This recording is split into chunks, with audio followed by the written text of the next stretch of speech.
Thank you very much for all of you for making this trip up here to attend your graduate special day, and this is a special day.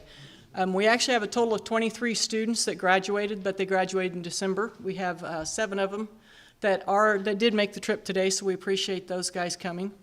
I have the honor of teaching the Great Bend Grandview Plaza. Grandview Plaza is in the Junction City area. While Dean Dexter, my lead paramedic instructor, he teaches the Accelerated Paramedic Program. The Accelerated Paramedic Program is actually a joint venture we have with the United States Army. We just finished the first class there in March, and it was a big success, so thank you, Mr. Dexter. Terry Kaiser, our Grandview Plaza site coordinator, he takes care of the facilities at Grandview Plaza and teaches the paramedic class in Salina. Yes, it's a lovely, you just got to get used to these guys. And helping the 3 of us immensely is Tom Schuler, our clinical coordinator. He takes care of all the clinicals and the field internship for all the paramedic students, and that's no small feat, as you can tell already. All right, anyway, Tom Schuler has to put up with the 3 of us, and we had very distinct personalities, and so that in itself is amazing that he can put up with the 3 of us. Plus, on top of that, he is responsible for every clinical site and internship site that we have in the state of Kansas, which doesn't seem like much until you find out that it goes from Goodland to east of Topeka, north of Salina, south of Pratt, out to actually Ulysses Liberal area. I think the only area we don't have is the southeast part of the state at this point in time. Please, Tom, I don't want any out in that area, so let's not do that.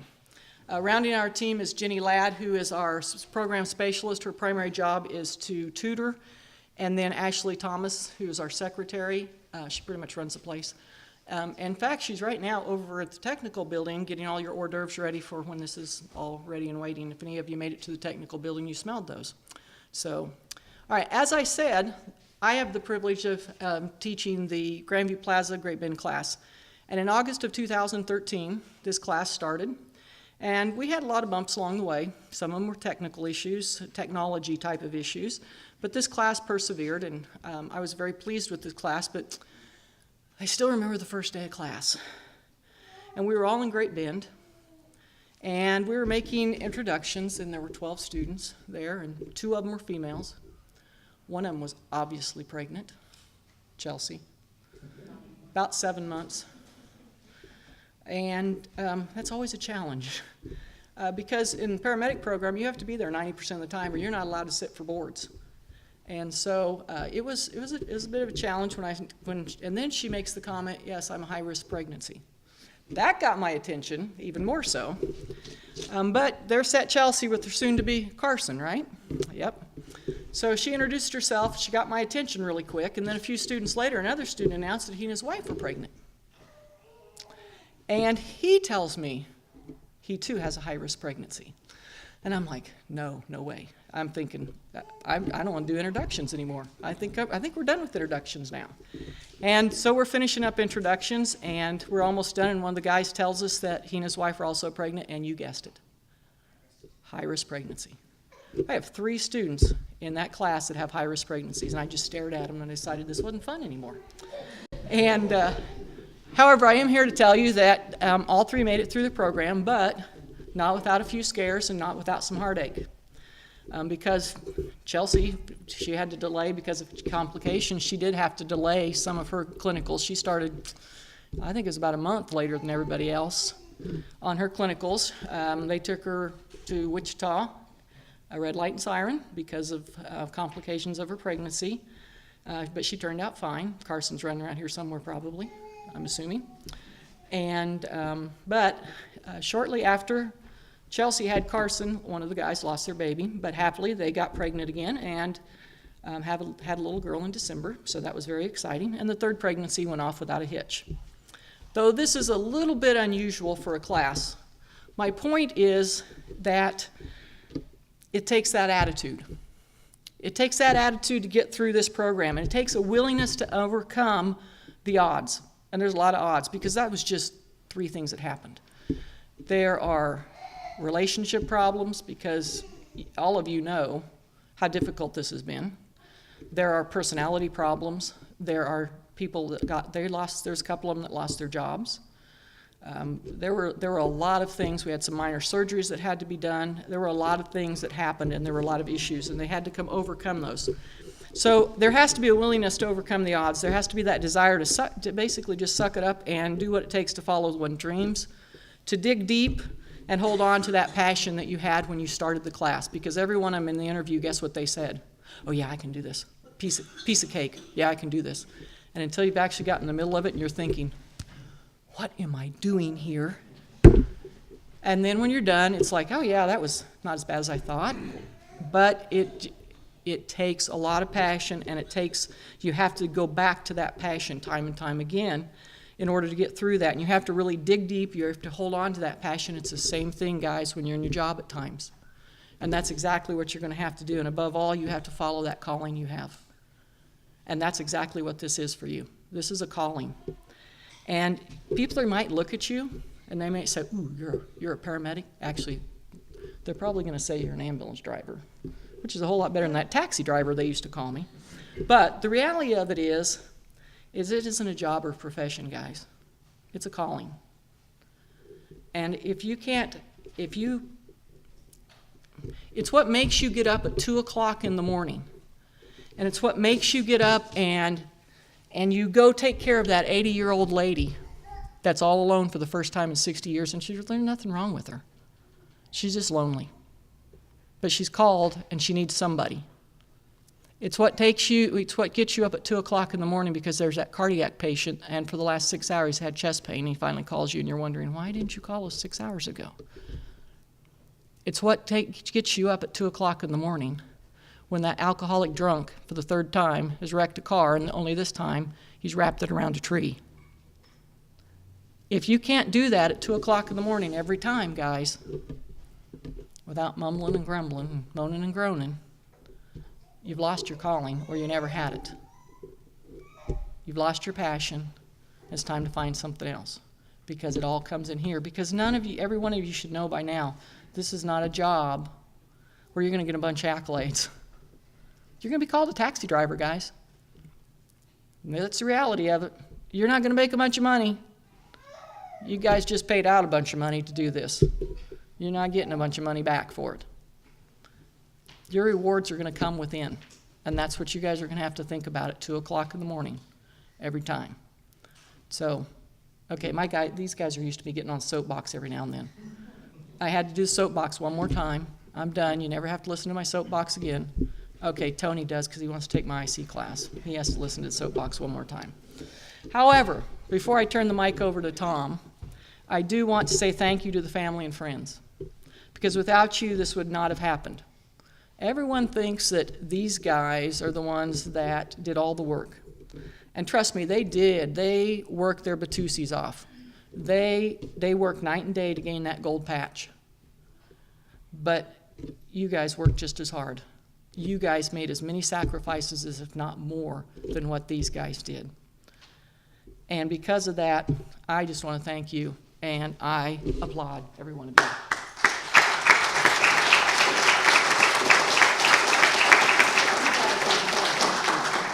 Turn around and tell your friends and family thank you. Because you would not have made it without them.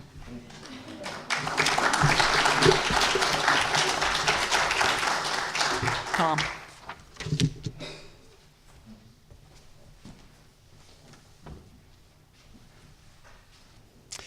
Okay, my name is Tom Schuler once again. It is my honor that we would like to acknowledge and welcome our distinguished administration today. Dr. Carl Heilman is our 5th president and joined Barton in 2006. We appreciate him taking his time out of his busy schedule today to be here. Dr. Penny Quinn is our vice president of instruction and student services. Dr. Quinn will be leaving us this year to take a presidency at another community college. She will be missed, especially the first weekend in May when she graciously gives of her time and talents to help with to be a patient at our annual EMT field ops. And Elaine Simmons is the Dean of Workforce Training and Community Education. Dean Simmons is a graduate of Barton and spent most of her work career at Barton. She oversees multiple career and technical education programs, as well as community education opportunities.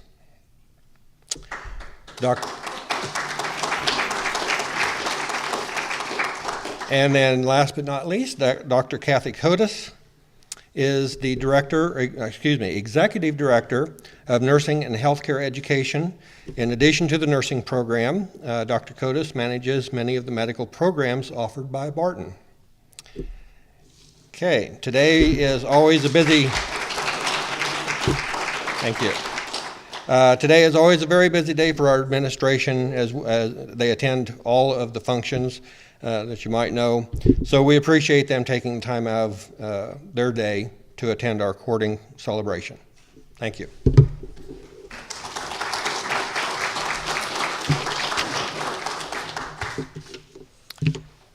We have a very special guest speaker today. Debbie Glenn is a former, just recently, retired director of Ellenwood EMS. She's been on our advisory council for several years. She's taught for Barton. She's a Barton graduate of Paramedic program, also the nursing program. She is very involved with the state of Kansas in EMS education. She is a National Registry examiner for paramedic level, AMT level. I could go on and on and on, but I don't want to embarrass her because then she'll be mad at me. So I just want to introduce Debbie Glenn. Thank you.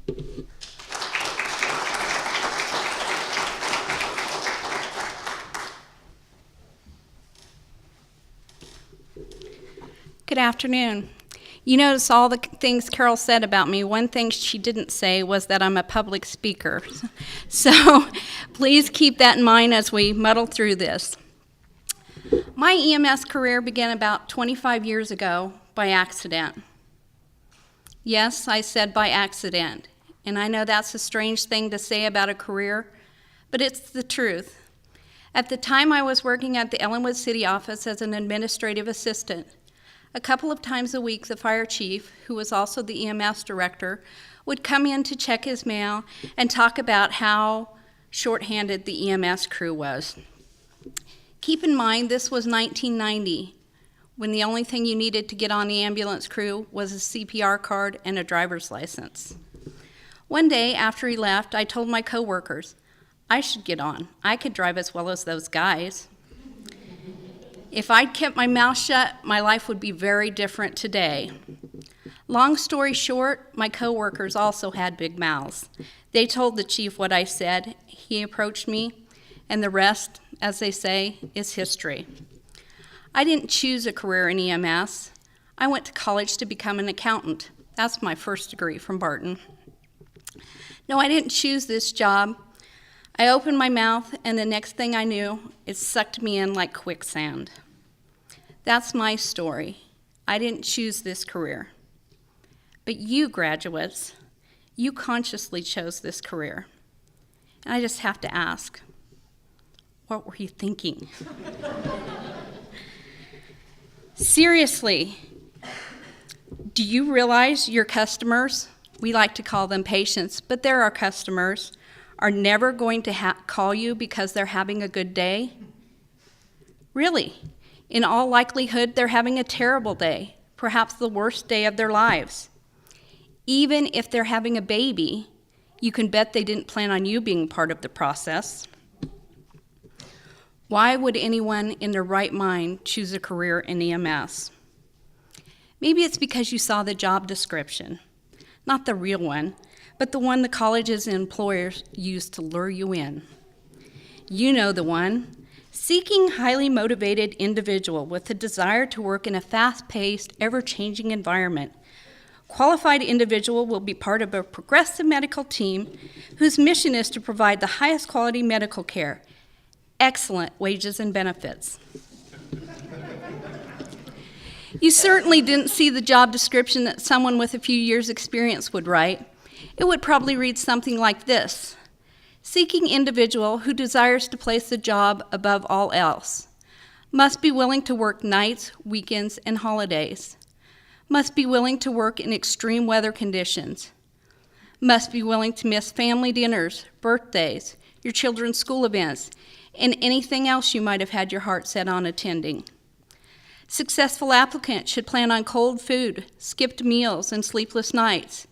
Must be thick-skinned and able to ignore the wrath of angry doctors and nurses who see you as nothing more than a glorified taxi driver. Must be willing to work quietly in the background while the firemen are given the credit for saving the day. Must embrace uncertainty. Must be kind and compassionate to all you serve, even if they don't appreciate your efforts. Oh, let's not forget, successful applicants should expect to be peed on, pooped on, puked on, spit on, and cussed at. Must not get weak in the knees or sick to the stomach at the sight of needles or blood. Pay will not be based on your knowledge and skills, but instead will be based on the fact that you obviously sleep at least half your shift and therefore should not expect to make what nurses make. That's the real job description. Ask Carol, Tom, Dean, Terry, anyone who's been in EMS for longer than 3 days. Sounds like a dream job, doesn't it? Not everyone can do this line of work. EMS providers are a special breed. There is a handout I used to share with my EMT students. It's called the Rescue Personality. I'm sorry I don't know the author to give proper credit, but I believe it helps explain why some of us are attracted to EMS, and I'd like to share a bit of it with you. The rescue personality is action-oriented. They want things done, and they seek immediate positive feedback. The rescue personality is a control freak. They're frustrated by what they can't control. The rescue personality tends to suppress their emotions. The rescue personality is a risk taker. They are dedicated to service and enjoy the challenge of living on the edge. They are power rush addicts and often have dangerous hobbies.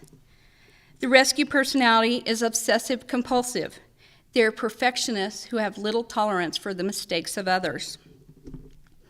The rescue personality is loyal and dedicated. They transcend their own needs for the needs of others. The rescue personality has a strong desire to be needed. They want to help others and be part of a bigger picture. I would bet that many of you see yourself in the traits of the rescue personality. Maybe that explains what draws us to this line of work that so many would find extremely unappealing. That's what gets us started, but what keeps someone like me going for 25 years or longer? For me, it's all about the benefits. Not benefits in the traditional sense, like vacations, sick leave, overtime, bonuses, retirement. You can't place a monetary value on the things I'm referring to. It's the sense of satisfaction you get when you know you have truly made a difference in someone's life. I'm not talking about saving someone's life with the knowledge and skills you've worked so hard to attain, although there is no greater adrenaline rush than that. There are so many ways to make a difference in someone's life. It may be something small, like leaving a crew member behind to clean the blood out of your patient's carpet so they don't have to come home to a mess. It may be making arrangements for someone to look after their pet while they're in the hospital. The things that are the smallest to us are often the biggest things to our patients. Another benefit is pride in a job well done, like making the right call and sticking by your decision when everyone around you is looking at you with doubt and fear in their eyes. I ran a call a year or so ago where a young man was pinned under a heavy piece of farm equipment. When asked where we were transporting him, I said, "We're going to Ellenwood Hospital."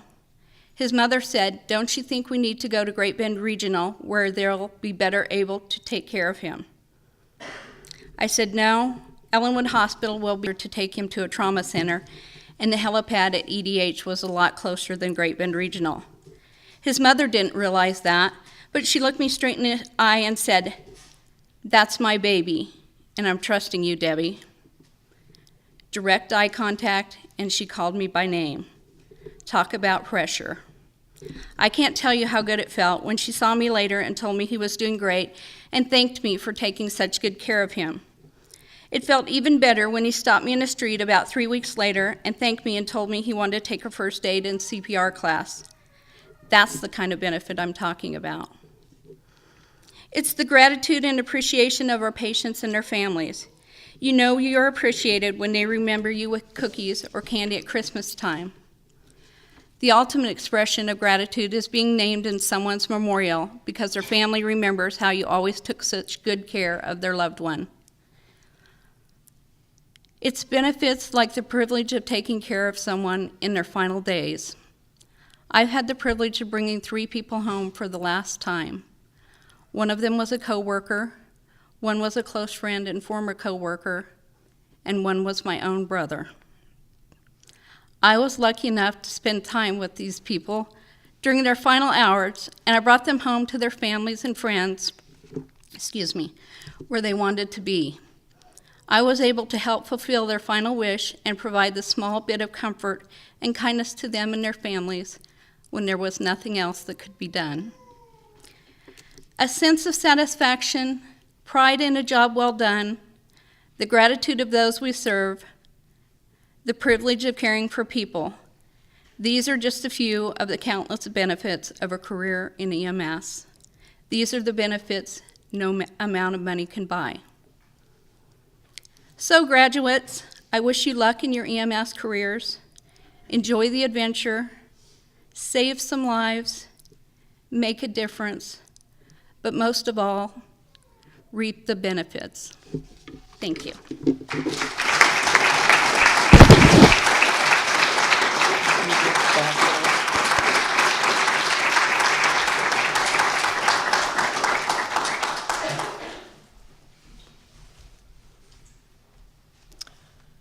Our guest, or not our guest, sorry, you're not a guest. Our student that's going to do our little guest comment is going to be Justin Lindsay. He's out of the Great Bend Grandview Plaza class. Control your humor. He has a great sense of humor, but it's scary sometimes. Justin. How's everybody doing today? Thanks for softening them up for me, Carol. I'm Justin Lindsay, as she once said. Carol asked me to be your student speaker today. How's everybody acclimating to life after paramedic school? Me too. I wanted to thank the staff of the paramedic program. Without them and their experience and wisdom, we wouldn't have gotten this far. Okay, Carol, I thought you said you were going to write this for me, and it says wing it on here. Wing it? So great. I wanted to say to the graduates here today, I'm proud to be and honored to be standing among you. We are success. We went through many nights and days studying, stress, and skilled scheduling to get here today. The day I met Carol White during my interview, she made it clear to all of us that this was going to be a difficult journey, and that we weren't the only ones that would be challenged, but our personal lives and significant others would be as well. But dedication and determination would be one of the greatest lessons learned. I know this to be true, as I went through field internship and learning about the amazing parts of the human anatomy like gag reflex, vomiting, and the direct correlation with intubation in the field. I stood perplexed at the sheer mechanics and engineering it takes to safely navigate a resilient drunk to the cot while masterfully timing my lunch break.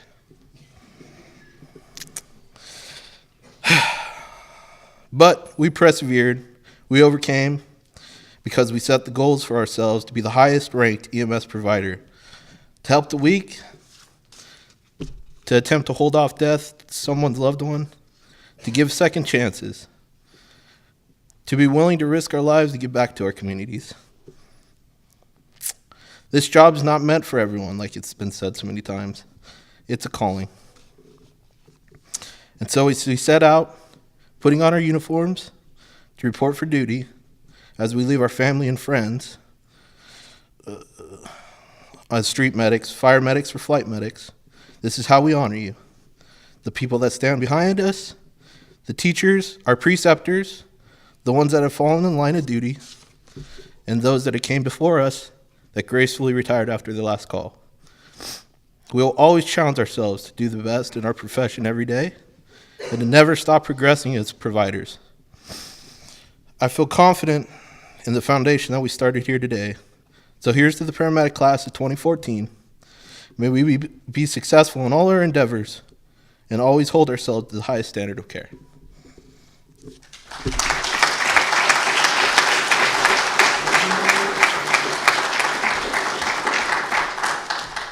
It's not so easy standing up here, is it, Justin?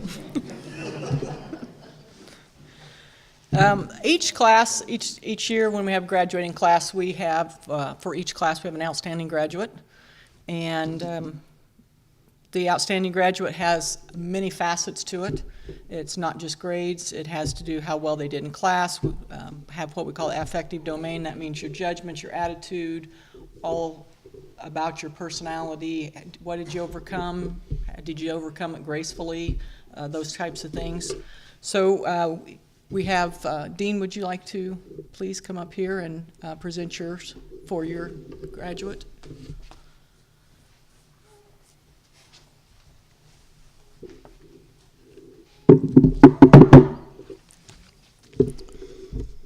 Good afternoon. So good to see everybody here today. The students, the graduates are glad to be here. This is the ending of a great process. The process starts with the interviews. And actually, even before the interviews, we've got the application process. Many of our potential students we've not met personally. Oh, we talk to them on the phone, we get emails, text messages. They write Carol, Carol writes them back. But oftentimes, our first indication of who they are is when they walk into the room for the interviews. This last cohorts, the two cohorts of students we had a very large interview process. It was fast-paced. We went and met with a lot of potential students. As you've heard, it's more than how intelligent you are, who you know. It's who you are as a person. That's who we're looking for as a successful student at Barton. Are they someone we believe is called to be a paramedic, to care for my loved one when they're in that water-filled ditch? We're going through the interviews, and along comes a cowboy. It's got cowboy written all over him. Jason Dieters.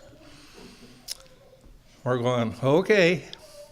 He talks a good talk. He told us how he's ready to take on this course, that yes, he's willing to have his family suffer through an absence of him at the dinner table. As a matter of fact, he was pretty certain that we would be poorer as a college if we didn't have him as a graduate. Well, we put our heads together and, okay, Jason, come on into class. And you know what? He didn't disappoint. I can tell you many stories about Jason in class. I can tell you that he was affectionately known as Baby D by his classmates. I can also tell you that he was the first to arrive, and he was the first to leave class, every class. I cannot think, actually, of a class he missed. I think he had a perfect attendance. Anything extra, he was there to do. He juggled his EMS job, he juggled his farming and ranching responsibilities, along with a very grueling 18-month program, including his clinicals and his FIs. Oh, he grumbled. All students grumble. But he persevered. The other thing I can tell you is Jason persevered with EMS testing. Some of you are familiar with this. Some of you are not. It makes grown men weep. Everybody else, they don't like it. Jason looked at it and said, I think I can tame this beast. He jumped in, he'd take the exams, the quizzes, he'd go back, look at the objectives, think it through, and retake it until he was successful. I know he did this because I got a lot of text messages and a lot of emails from Jason telling me his thinking process as he's going through with the questions. Am I approaching this right? How would you answer this question? He wasn't satisfied with just memorizing an answer. He wanted to know why that answer was correct. So when he was called upon to treat a patient, he would be able to apply that knowledge to them.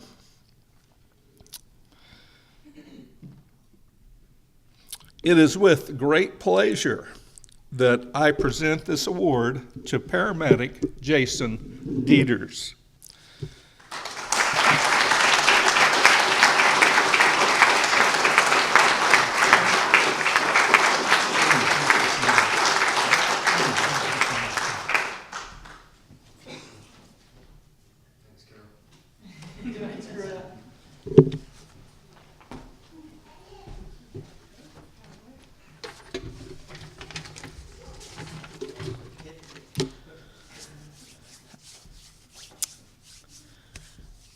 My graduate is now a paramedic, and he resides in the big town of Ogden, Kansas with his wife and daughter, which is just outside of Fort Riley where he's stationed as a United States soldier.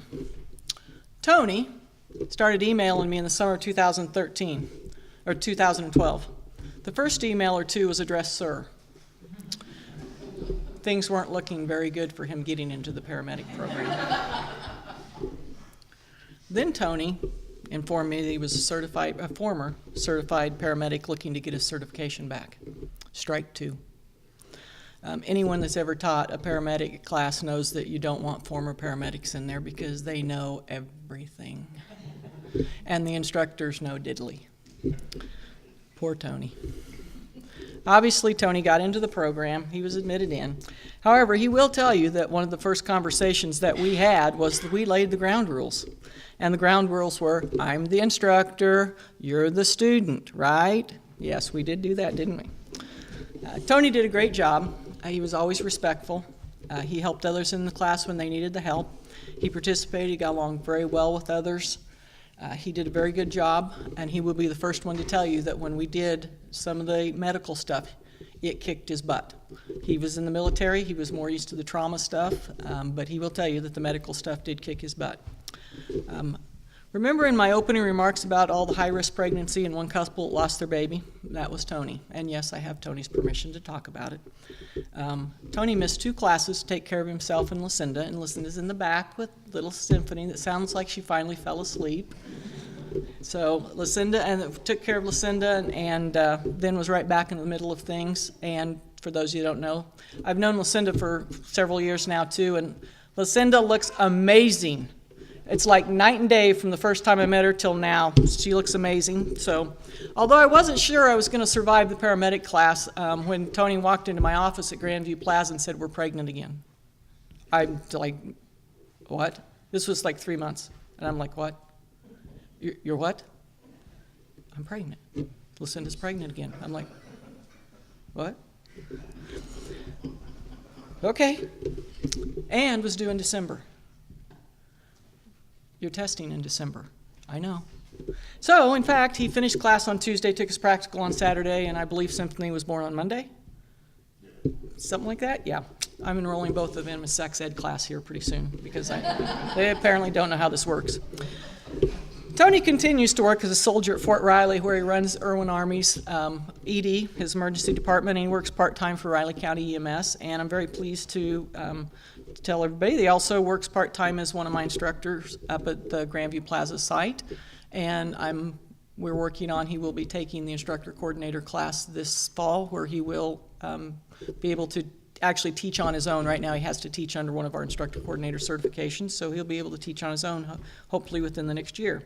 And I also believe that once he gets all that newness of that gold patch away from him, he will find that his second calling is going to be teaching because he does a very good job with that. So, Tony, it gives me great pleasure to present to you this 2014 Outstanding Graduate Award.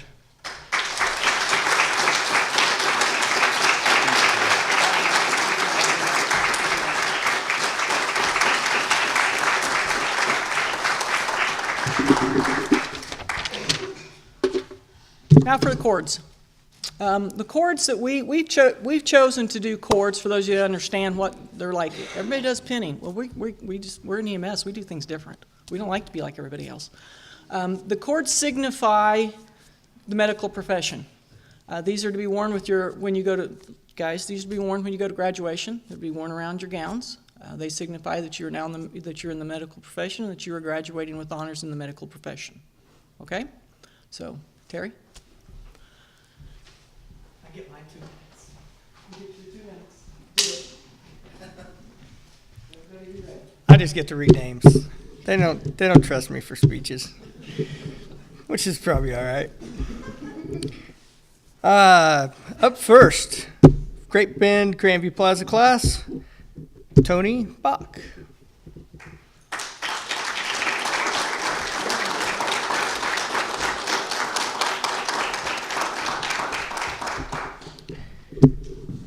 Change classes, 75 miles to the east, Topeka class, Jason Dieters.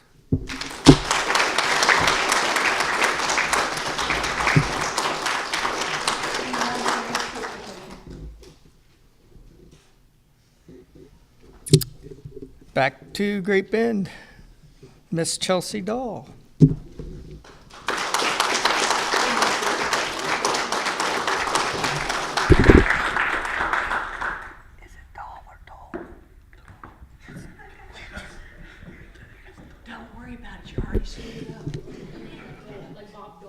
My apologies. I knew once I said that, I had asked her at some point, probably 40 times during class, which way it was. It's Chelsea Dole. My apologies. There, I made good on it, right? Mr. Gary Hartman.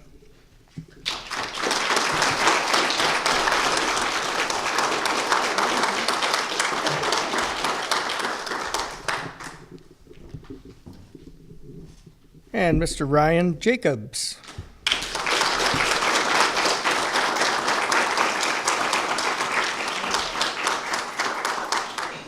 And he really is 17. Sorry. That's, again, that 2-minute thing. Mr. Justin Lindsay.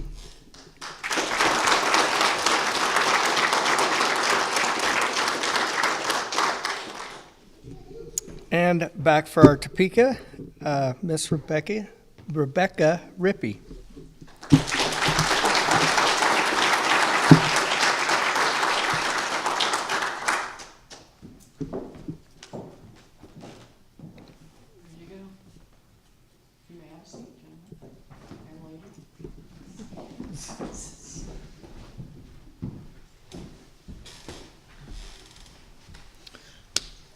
That concludes this part of the ceremony. Thank you very much for coming, and again, thank you so much for supporting these graduates and everything. For the 7 of you, good luck.